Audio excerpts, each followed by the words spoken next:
Isabelle de Meckenem, bonjour. Merci d'avoir accepté cette invitation.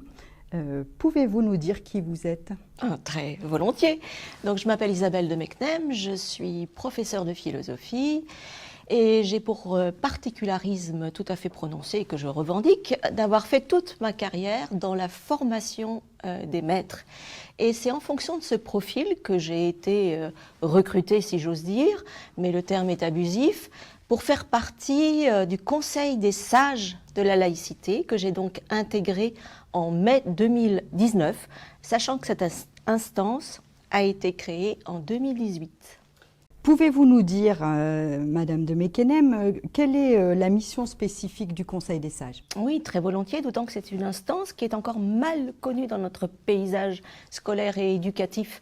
Donc le Conseil des sages a été créé en 2018 et donc il est destiné à conseiller le cabinet ministériel en matière de politique scolaire de la laïcité.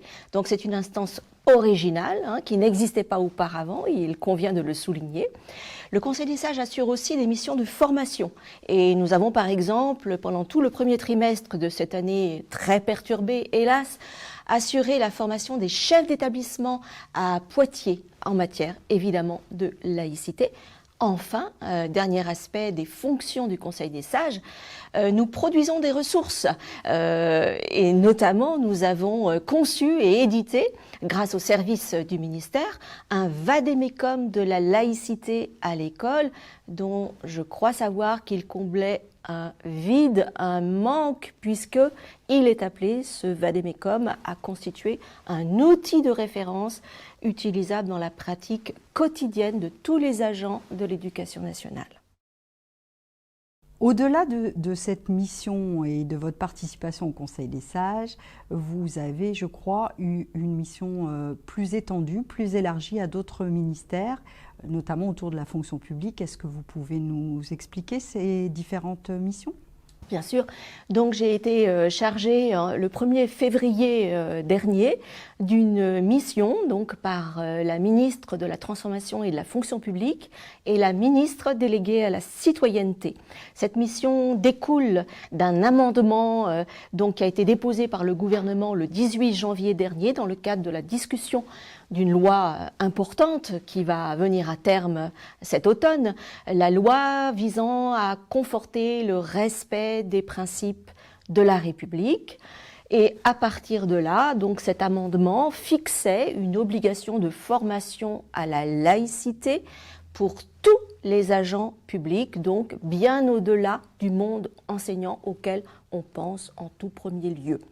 J'ai travaillé pendant plusieurs semaines avec le préfet Pierre Bénard, donc je n'étais pas toute seule à la tête de cette tâche absolument considérable et impressionnante. Donc nous avons procédé comme pour tout rapport public, c'est-à-dire que nous avons mené des auditions auprès d'interlocuteurs extrêmement diversifiés, puisque la première étape de ce rapport était de faire un état des lieux en matière de formation à la laïcité. Et nous nous sommes rendus compte qu'il y avait d'énormes disparités en fonction des différents versants de la fonction publique. Par exemple, la fonction publique hospitalière était celle où il y avait le moins de formation mise en œuvre en matière de laïcité. Or, on sait qu'il y a des dilemmes, des conflits au sein du milieu hospitalier à propos de la laïcité. Les médias en font régulièrement part. Alors nous avons dû réfléchir évidemment au contenu, puisque la lettre de mission qui nous a été transmise nous demandait d'élaborer un socle universel de cette formation transversale, systématique et massive de tous les agents publics. Le rapport Jean-Pierre Aubin sur le plan de formation quadriennale, quels sont les parallèles avec ce que vous venez de nous expliquer et comment se décline-t-il au sein de l'éducation nationale? Oui, alors effectivement, il y a une articulation entre le rapport remis par Jean-Pierre Aubin le 4 juin dernier et le nôtre, celui donc que j'ai rédigé avec le préfet Pierre Bénard. Nous étions au courant de ce travail parallèle et complémentaires dans l'idéal. Donc à partir de là, le préfet Bénard et moi-même avons vraiment réfléchi à l'échelle la plus globale qui soit, c'est-à-dire l'ensemble de la fonction publique. Et comme je savais pour ma part que Jean-Pierre Aubin réfléchissait à la question de la formation continue des enseignants, puisque tel était l'objet précis de son rapport demandé donc par Jean-Michel Blanquer. Donc du coup, nous avons cherché à être complémentaires, ce qui fait que dans notre propre rapport avec le préfet Pierre Bénard, nous n'avons pas abordé le monde de l'enseignement. Ce n'est pas par oubli ou par omission, mais vraiment, encore une fois, par souci de complémentarité avec le rapport Jean-Pierre Aubin.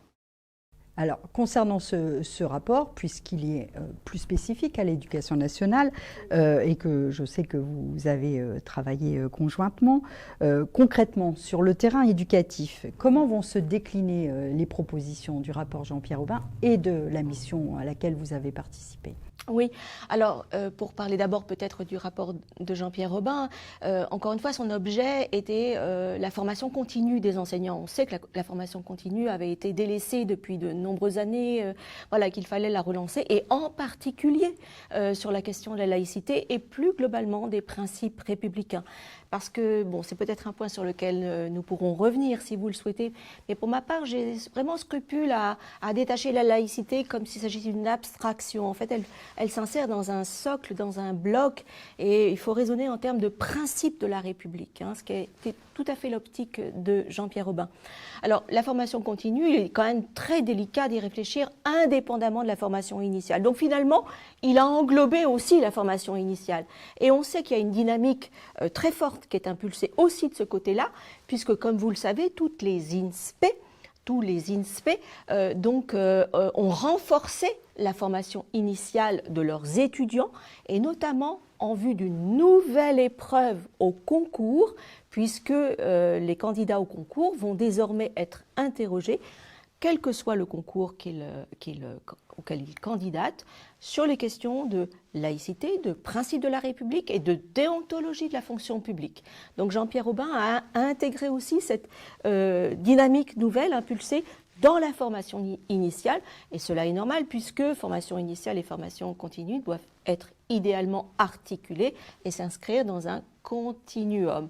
Alors le constat duquel est parti Jean-Pierre Aubin, il vaut quand même la peine de le rappeler, c'est-à-dire une carence, une insuffisance mais notoire de la formation à la laïcité exprimée par les enseignants eux-mêmes, par les acteurs de terrain eux-mêmes. C'est extrêmement important d'avoir cette conscience en tête. Je crois qu'il y avait véritablement un énorme effort à faire dans cette perspective. Alors, le ministre de l'Éducation nationale s'est vu remettre ce rapport et il en a décliné un plan de formation. Donc le Conseil des sages va revenir aussi en force dans cette logique-là, sachant, et je tiens à faire cette différence, que ce n'est pas tant le rapport Aubin que nous allons mettre en œuvre directement que les préconisations décrétées par le ministère. Vous voyez, donc il y a une petite nuance à opérer. Donc cet effort de formation va se traduire très rapidement, il importe de le souligner. Nous sommes vraiment dans une logique d'activisme, j'ai presque envie de dire, mais encore une fois pour rattraper un retard et pour combler des manques qui, je crois, étaient devenus insupportables, y compris de la bouche même des enseignants qui se déclaraient démunis. Rappelez-vous, après l'assassinat de Samuel Paty, les échos qui sont remontés de la part des écoles et des établissements scolaires, des enseignants qui avaient presque peur d'accomplir leur mission auprès des élèves. Donc nous en sommes là, et cela justifie amplement, encore une fois, cet effort considérable de formation qui va se traduire dès la rentrée par la mise en place de 1000 formateurs à la laïcité sur tout le territoire, dans toutes les académies. Donc voilà, 1000 formateurs laïcité qui vont donc porter le titre de référent laïcité et surtout assumer la responsabilité d'être, de représenter cette fonction de référent laïcité dans chaque école, chaque établissement, chaque circonscription, chaque académie. Enfin, c'est un maillage complet et systématique donc, que vont assurer ces référents laïcité. Sur ces 1000 formateurs, une centaine se verra proposer une formation diplômante. Ça, c'est vraiment intéressant de pouvoir l'annoncer. Donc, sous forme d'un diplôme universitaire, donc, qui sera financé par le ministère de l'Éducation nationale pour consolider la légitimité de ces référents laïcité. Et évidemment, c'est un mouvement de fond qui démarrera à la rentrée, mais qui va se poursuivre, effectivement, comme vous l'avez dit, sur une échelle de 4 ans. Merci pour toutes ces précisions qui sont importantes pour nous. Si vous le voulez bien, je souhaiterais qu'on revienne sur quelque chose que vous avez dit tout à l'heure et qu'il me semble important d'expliciter. Cette notion de formation autour de la laïcité, mais également autour des principes républicains et principes de la République. Pourquoi vous faites cette différence sémantique et pourquoi vous insistez justement sur la différence entre laïcité et principe de la République? Vous pouvez nous le préciser? Ah oui, mais très volontiers, parce que votre question me permet de citer une source intellectuelle à laquelle je suis très attachée, qui est le grand ouvrage de l'historien Claude Nicollet, qui porte sur justement l'idée républicaine. Et comme vous le savez peut-être, Claude Nicollet avait assuré une mission auprès du ministre de l'Éducation nationale qui s'appelait Jean-Pierre Chevènement, et il a rendu un rapport qui s'intitulait « Restauration de l'éducation civique à l'école ». Et dans cet ouvrage, Claude Nicollet rappelle que précisément à son époque, on ne parlait pas de laïcité. Voilà, il n'y avait pas tous ces débats, toutes ces polémiques, toutes ces controverses autour du principe, mais en revanche, on raisonnait en termes de république et de principes républicains. Sous-entendu, la laïcité en faisait partie, si vous voulez. Or, ce que j'ai pu observer, précisément dans le champ de la controverse intellectuelle, de la production intellectuelle, j'ai vu au fur et à mesure des années des ouvrages dédiés à la laïcité, indépendamment de ce socle des principes républicains. Donc, si vous voulez, cette tendance, moi je l'interprète comme une abstraction du principe de laïcité qu'on a détaché d'un ensemble. Or, cet ensemble, c'est précisément ce qui lui donne sens à cette laïcité. Donc, pour ma part, je pense qu'il faut vraiment raisonner en termes de principe et non pas de valeur de la République, mais bien de principe, c'est-à-dire de ce qui est au fondement de notre conception de la société et de la citoyenneté en France. Ce qui signifie que la formation est donc axée sur ce socle commun des principes. On est bien d'accord sur le fait que quand la demande institutionnelle est axée sur tous les agents de la fonction publique, l'idée c'est qu'il y ait derrière ce socle commun autour des principes. Absolument. Ce socle commun a déjà été fixé en fait dans une loi qui est très méconnue dans le milieu de l'éducation nationale alors qu'elle s'y applique. C'est une loi que j'aime justement citer et sur laquelle m'appuyer. C'est la loi de déontologie de la fonction publique qui date du 20 avril 2016. Et dans cette loi, encore une fois, me semble-t-il méconnue, hélas, des acteurs de l'éducation nationale, est fixé ce que j'appelle l'éthos du fonctionnaire. Et dans l'éthos ou l'éthique, si vous voulez, du fonctionnaire, figure le respect du principe de laïcité. J'insiste sur ce point.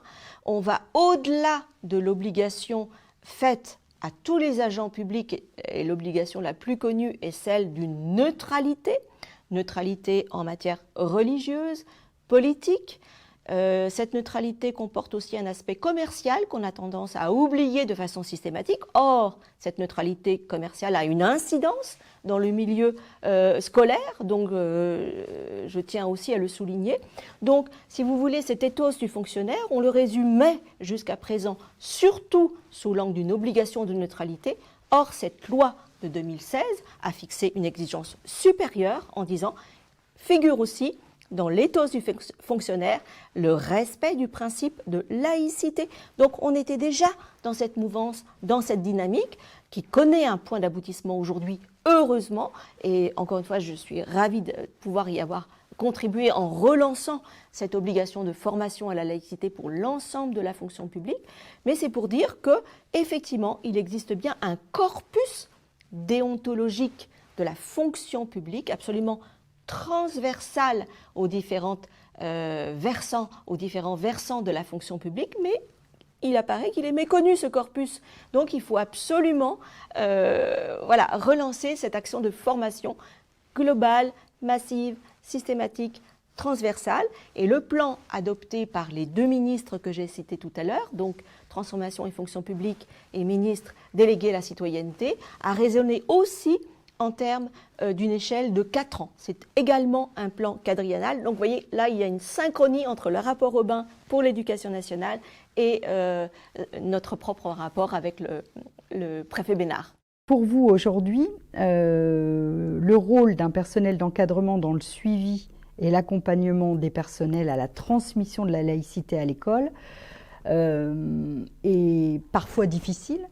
Et quels seraient les conseils que vous pourriez donner à ces personnels qui accompagnent les enseignants et les agents dans les écoles et collèges et lycées? Alors, le rôle des personnels d'encadrement et des personnels de direction est tout à fait fondamental. Ils incarnent, ils représentent le pilotage de l'éducation nationale. Et suite à l'assassinat du professeur Samuel Paty, nous avons entendu beaucoup d'enseignants qui se déclaraient démunis, mais ils tenaient aussi un autre discours vis-à-vis de l'administration, parce que vous savez que dans notre système éducatif, nous avons une division du travail. Il y a d'un côté le monde de l'enseignement au sein d'un même établissement, d'une même école. C'est peut-être moins prononcé pour l'école primaire. Mais dans le secondaire, oui, nous avons cette division du travail qui est vécue et parfois mal vécue entre l'administration et les enseignants. Donc là, je pense qu'il faut reconnecter ces deux sphères. Et les enseignants ont réclamé, je crois, et à juste titre, de pouvoir se sentir soutenus par leur administration.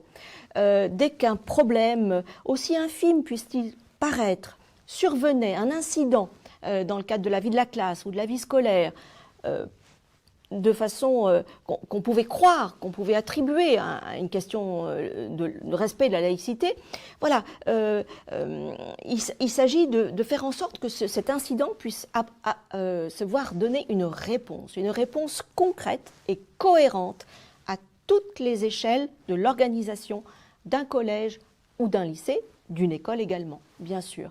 Et effectivement, un enseignant qui n'a plus la crainte de se retrouver isolé devant un problème de cette nature, eh bien, c'est un enseignant qui assurera ses missions avec beaucoup plus de confiance.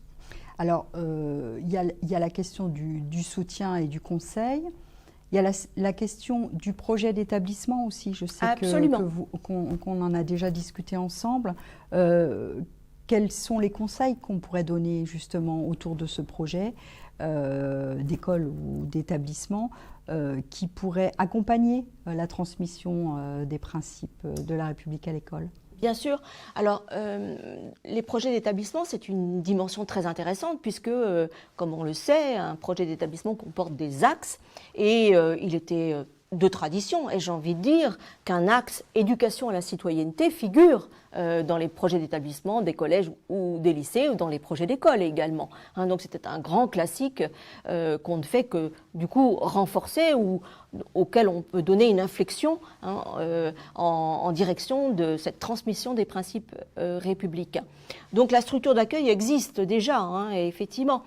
d'autant que c'est à une bonne échelle que ce projet d'établissement permet d'agir, parce que les problématiques d'éducation à la citoyenneté englobent tout ce qui a trait aux enseignements, aux programmes scolaires, hein, mais également toutes les actions périphériques que des enseignants, mais ou les autres acteurs présents dans une école ou dans un établissement, les partenaires de l'école aussi, donc peuvent mener de concert en faveur de projets relatifs à la citoyenneté, aux principes républicains, à la laïcité. Alors, pour vous donner un exemple, il va y avoir une journée nationale de la laïcité le 9 décembre, qui est quand même un moment très symbolique, sur laquelle des projets vont pouvoir se greffer, parce qu'on sait qu'une journée dans l'année, évidemment, ça a une portée de symbole, mais c'est le travail au long cours. Tous les enseignants et les éducateurs le savent.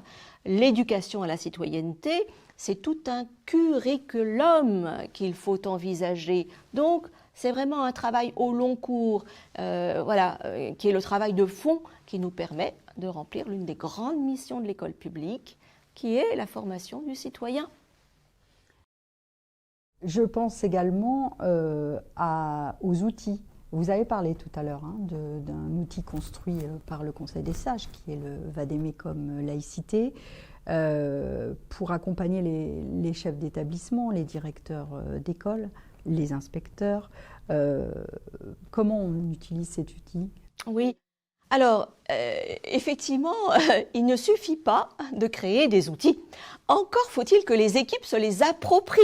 Et donc là, je pense qu'à nouveau, le pilotage académique a un grand rôle et une grande responsabilité dans ce que j'appelle la dévolution d'une politique de formation, qui est décidée effectivement de manière centrale, puisque la laïcité est un principe régalien. Donc il est normal que l'impulsion soit donnée de manière centrale depuis le ministère. Mais après, c'est par une logique de ruissellement dans les académies, et encore une fois, en mobilisant tous les échelons intermédiaires jusqu'aux équipes qui travaillent au quotidien avec les élèves et qui mènent ce travail de fond que j'évoquais à l'instant. Oui, alors c'est vrai, vous avez raison, cet outil est vraiment important.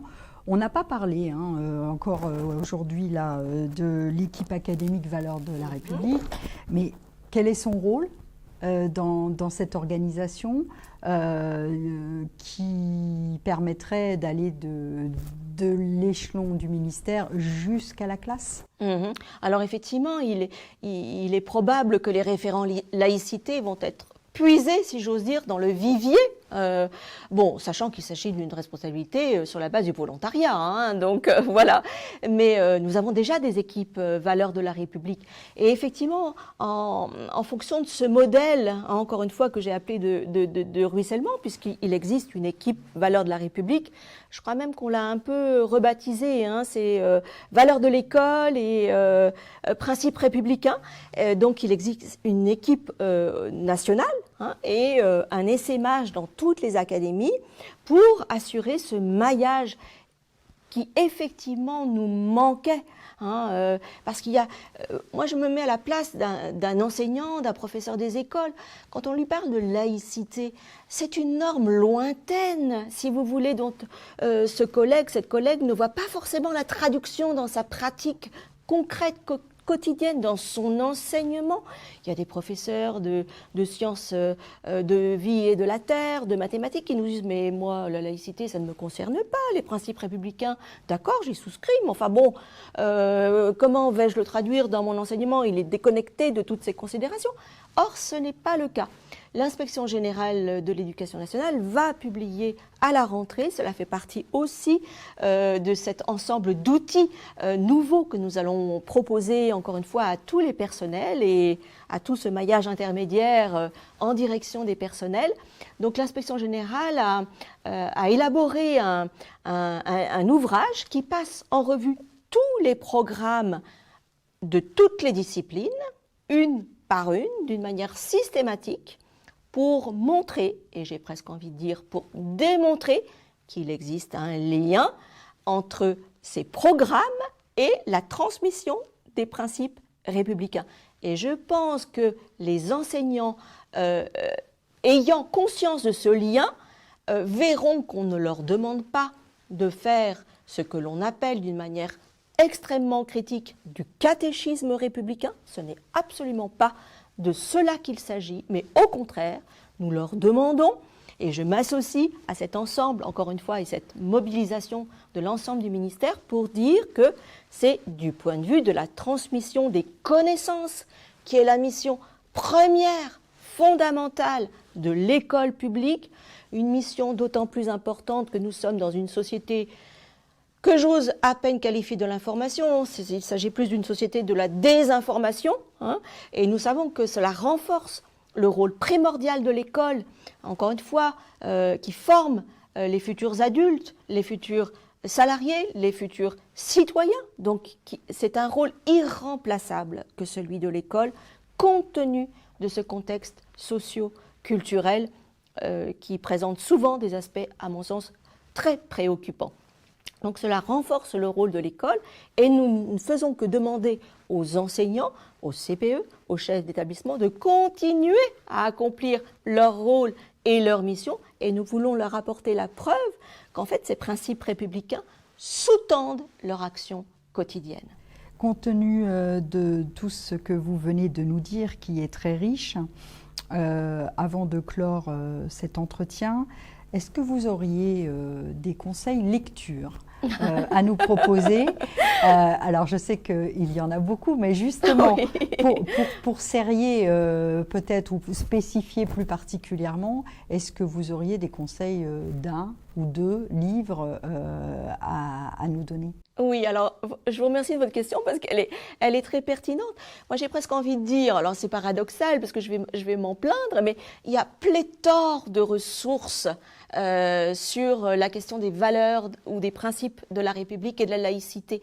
Et je me mets à la place à nouveau d'un collègue qui est complètement désorienté par rapport à cet ensemble de ressources. Alors nous sommes dans les locaux de Canopé, je crois, donc je me permets au passage de rappeler qu'effectivement Canopé a fait un gros effort en matière de production de ressources et cet effort va continuer. Mais j'ai presque envie de dire, il s'agit plutôt d'orienter les collègues plutôt que de leur dire, mais voilà, ce qui existe et ce que vous pourriez consulter. Alors, vous allez me permettre de plaider pour ma maison, qui est le Conseil des sages, parce que, comme je vous l'ai dit tout à l'heure, nous sommes nous-mêmes producteurs de ressources. Donc, nous avons une page dédiée, je suis ravie de l'apprendre à votre auditoire. Nous avons une page dédiée sur le site du ministère de l'Éducation nationale, sur laquelle nous publions toutes nos productions, nos notes, nos avis. Nous avons par exemple rendu un avis afin de relancer l'enseignement laïque des faits religieux dont on sait qu'il a tendance aussi à être délaissé, à susciter le malaise, etc. Donc nous avons voulu réassurer les enseignants en leur disant voilà ce que recouvre cet enseignement et voilà en quoi il est utile et voilà en quoi il est connecté avec précisément l'enseignement de la laïcité. Parce que c'est vrai, je ne l'ai pas dit, mais je profite quand même de ce temps de parole pour l'indiquer. Moi, je crois qu'il y a une grande source du malaise des enseignants, et la raison pour laquelle ils sont peut-être à la recherche précisément de ressources bibliographiques ou autres à ce sujet, c'est qu'en fait, il y a une dualité du statut de la laïcité à l'école. C'est à la fois un objet d'enseignement, dans l'enseignement moral et civique, en histoire-géographie. Bref, ça fait partie des programmes, mais pas de tous les programmes de façon explicite. Mais c'est également une norme de l'école, une norme, j'ai presque envie de dire, juridique de l'école dans le cadre de la vie scolaire. Donc, vous voyez un double statut qui crée peut-être un halo d'ambiguïté autour de cette notion et qui désoriente les enseignants. Finalement, que me demande-t-on de faire quand on me sollicite pour parler de la laïcité à mes élèves? Sur quel registre dois-je me placer? Est-ce que je dois quitter mes fonctions d'enseignement, ce que je sais faire, ce qui est ma compétence, mon efficacité, ma légitimité? Est-ce qu'on me demande de faire de la propagande républicaine? Enfin, j'imagine qu'il y a toutes ces interrogations qui peuvent former des obstacles. Alors ce sont les deux, la laïcité. C'est à la fois un objet d'enseignement qui fait partie du curriculum de l'école et du curriculum au sens large du terme, au sens que les anglo-saxons donnent à ce terme, c'est-à-dire que c'est dans le programme éducatif aussi de l'école, mais c'est aussi une norme. Il y a les deux aspects. Alors, donc, le Conseil des sages a publié donc un vade-mecum sur la laïcité à l'école, mais d'autres vade-mecum vont paraître, hein, notamment sur le respect du principe de laïcité et de neutralité dans le sport, dans le champ du sport.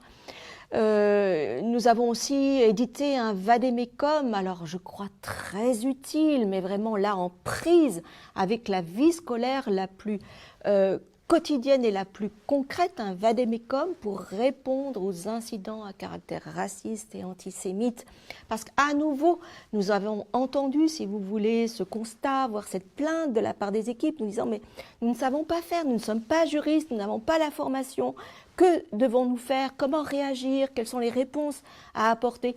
Et donc nous avons conçu ces vade-mecum sous forme de fiches pratiques, vraiment pour guider tous les personnels de l'éducation nationale et les réassurer pour leur donner vraiment un mode d'emploi, une procédure à suivre, parce que ce sont des questions effectivement extrêmement sensibles, extrêmement délicates. On sait qu'une école ou un établissement scolaire peut entrer en crise suite à un incident de cette nature, surtout s'il apparaît qu'il est médiatisé et qu'il prend un écho, une ampleur qui n'était pas prévue. Isamel de Meckenem, merci d'avoir répondu à notre invitation. Je vous en prie.